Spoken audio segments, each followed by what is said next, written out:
oil keeps on moving. Stocks up, stocks down. WTI finds a way to continue its ascent. Inflation part of the story, but perhaps geopolitics filtering into the commodity space too now, with Russian troops bordering on Ukraine. And the world watching and waiting. Phil Streible is a trader, so in the commodity space, we're watching and waiting there too. The chief market strategist at Palladium Futures. Phil, what do you think here? Does this potential conflict have an impact in the commodity space, and where? Oh, absolutely. And let me tell you this, buying strategic commodities while being short high interest, high beta stocks, that's the most popular trade of the year. If you would have bought crude oil this time of the year, you'd be up 13%. And while you would have shorted the NASDAQ, you'd be up 13% on that short position. So that's the way to trade it. You'd be done for the year already, getting paid out. So that Microsoft trade that Tom mentioned, that put option, that's a little scary and a little nerve-wracking. I'm going to tell you, if that gets in tonight, it's going to be a sleepless night. The 2 night. standard deviation put that guy bought? Holy cow. So, but back on the crude oil and the strategic commodities that come out with Russia, Ukraine. So, you know, a couple that we mapped out, we definitely think oil will have some kind of shock to the upside on that if a development did occur. Another major commodity would be wheat, because you got a lot of the exports going through the Black Sea. That's reflected. Look at the 2-day price action in the wheat market. Another one, palladium. Palladium's been up pretty large last few days. Russia's a major producer. And then a lot of people are talking about nat gas, but I just don't really see it. I think it more affects European nat gas, liquid natural gas. We haven't seen that play affect, you know, the nat gas contract that we all trade. Okay, so wheat. This is one we were looking at a little bit with Chris Robinson the other day, making a move here. Palladium's one I hadn't thought about before. What's the palladium connection there?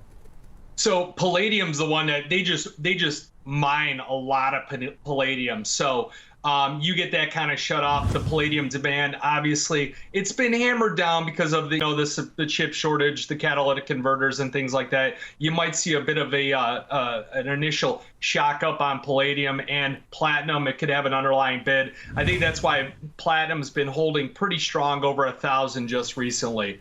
That wheat is. That is the play, though. So wheat has been, you know, Chris, he's a great guy, great analyst on grains. You look at, you know, Northwestern Territory, dryness all last year. They got dryness again, and you get any kind of shock like that, you're going to see wheat prices. They could be moving up a lot higher.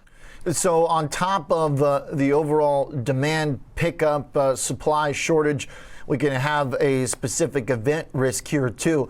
Do you think these assets have done a decent job pricing in the likelihood of that? I mean, it's tough to be the political analyst, know what's going on. And Vladimir Putin's mind, I wouldn't expect that of you, but just kind of the feel from the way volatility is building. If you get some actual event that is meeting the definition of conflict, they've got more to go, you think? Yeah, and you know, you look at gold. Gold is kind of, it's been holding suspicious really moving gold today.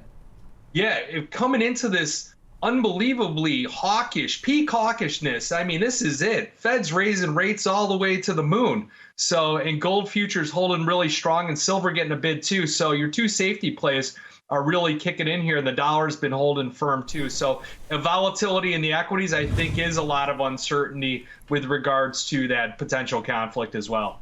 Is this strong dollar ever going to crush the commodity trade, or can they live in harmony? They certainly have been for several months. Yeah, a lot of analysts are calling for that last November high, which we're getting close to, is the high in the dollar index. So the only thing that the Fed can do from this point is disappoint. You know, they're coming out with 3-4 rate hikes this year, 3-4 next year. You know, all that can happen is they tighten into a slowing economic growth cycle. They disappoint. And then that's how gold continues to get a bid. The dollar has its top. And what can Europe do? The only thing they could do is talk about getting a little bit more hawkish. So I think we're getting close to leveling out on the euro currency. We can get a bid from here. Okay. Phil, always a helpful conversation and putting some things on our radar that could have easily been missed. So we thank you and looking forward to it as always next time. Phil Streible, Chief Market Strategist at Palladium Futures.